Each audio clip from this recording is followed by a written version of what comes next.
Good morning, children. Now, today we come to the next subtopic in the lesson sound, and that is amplitude, time period, and frequency of vibration.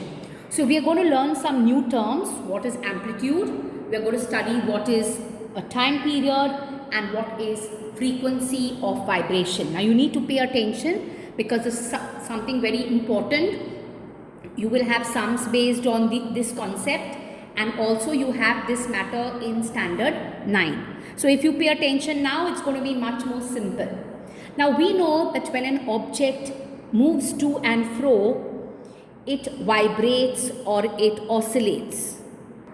Okay, so let us say that this is the object which is vibrating or oscillating. So when the object moves to and fro, when it moves from one extreme position to another extreme position and back, this repeated to and fro motion is called vibration or oscillation.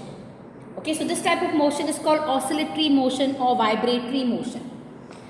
Now, when this object is vibrating or oscillating, it covers a certain distance from this mean position. This central position here is called the mean position. So, sometimes this object which is vibrating may go very far from its mean position. Okay, so that distance to which it goes, how far it goes from this central position, how far it goes is nothing but amplitude. So what is amplitude basically is the maximum distance to which this object goes from its mean position. So how far it goes from this central position is nothing but amplitude. And remember, one very important thing is that amplitude determines a sound in terms of its loudness. So how loud a sound is determined by the amplitude of vibration. Now this is nothing but a pendulum. It's a metal ball with a string. Now this metal ball basically represents the object that is vibrating. It could be a particle of air, it could be a particle on the string of a drum, or on the string of a guitar, or on a stretch membrane of a drum. Okay, so when the particle moves to and fro, we say that the particle is vibrating or oscillating, and when particles vibrate, sound is produced. Now, how far the particle goes, what is the maximum distance to which it goes from this central position, from its mean position, is nothing but amplitude. And amplitude determines a sound in terms of its loudness. How loud a sound is determined by the amplitude. So the further it goes from the mean position, the louder will be the sound, and the closer it goes from its mean position, the softer will be the sound. Now we come to what is time period. Now time period is nothing but how much time it takes to complete one vibration or oscillation. So we know that the bob here will keep on vibrating. So how much time it takes to complete one oscillation means to go from A to C and come back to A. That time is called time period of vibration. Okay, or if it starts from C, how much time it takes to go from C to A and back to C. If it starts from B, how much time it takes to go from B to A to C and back to B is nothing but one vibration or one oscillation. So the time taken for one vibration or oscillation is called time period. Okay, so time period is how much time it takes, the time taken for one oscillation, for one vibration. So we have already studied two terms. One is amplitude and one is time period.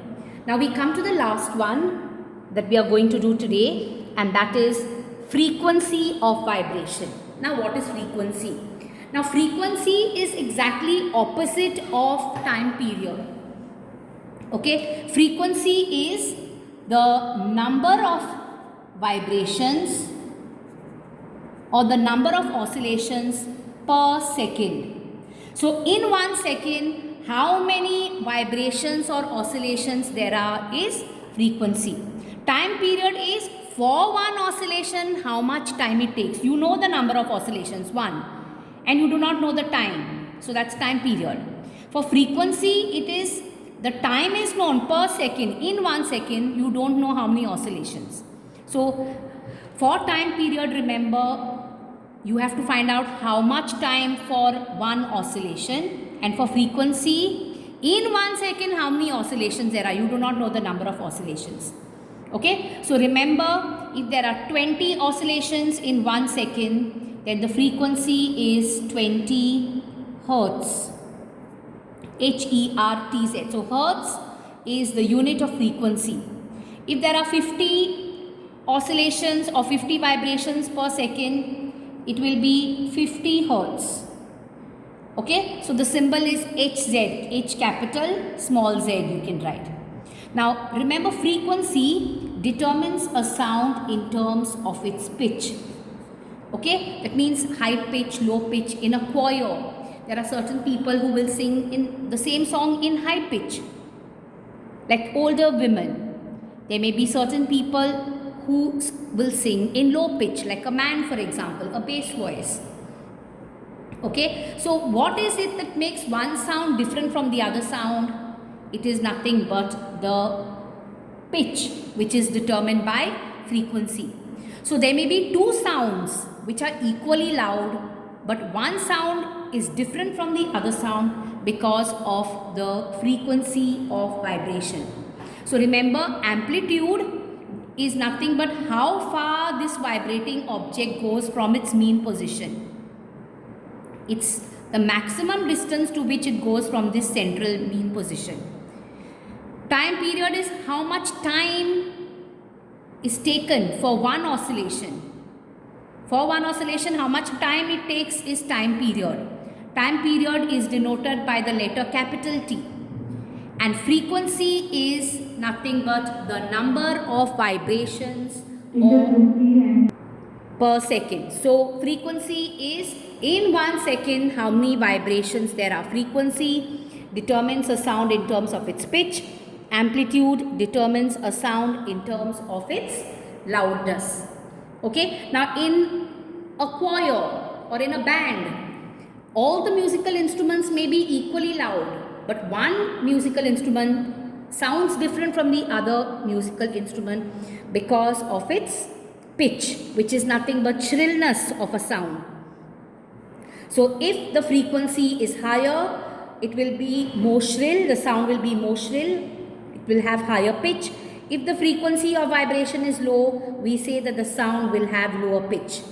Then a drum, for example, has low pitch, low frequency. A whistle, on the other hand, has high frequency, high pitch. Okay, so when I say 20 hertz, 50 hertz, 50 hertz is greater than 20, 50 vibrations per second. When I say 20 hertz, it's 20 vibrations per second. Okay, now remember that humans can respond to sounds which are within the range of 20 hertz to 20,000 hertz or 20 kilohertz. 1 kilohertz is 1000 hertz, just like how 1 kg is 1000 grams, 1 kilohertz is 1000 hertz. So we can respond to sounds which are within this range of 20 hertz to 20,000 hertz. Okay, so some animals can hear sounds of very high frequency, greater than 20,000 hertz. So those sounds are called ultrasonic sounds, sounds which have frequency greater than 20,000 hertz are ultrasonic. And some sounds have very low frequency, less than 20 hertz. Those sounds are called infrasonic sounds. Okay, so remember that dogs have the ability to hear sounds which have frequency greater than 20,000 hertz. So the police, for example, they use high frequency whistles which dogs can hear and humans cannot. Okay, so remember, sounds which are within this range, 20 hertz to 20,000 hertz, are audible. We can respond to them. Sounds which have frequency less than 20 hertz are inaudible and more than 20,000 hertz are inaudible. So we can hear only within this range. So whatever sound is within the range of 20 hertz to 20,000 hertz are audible.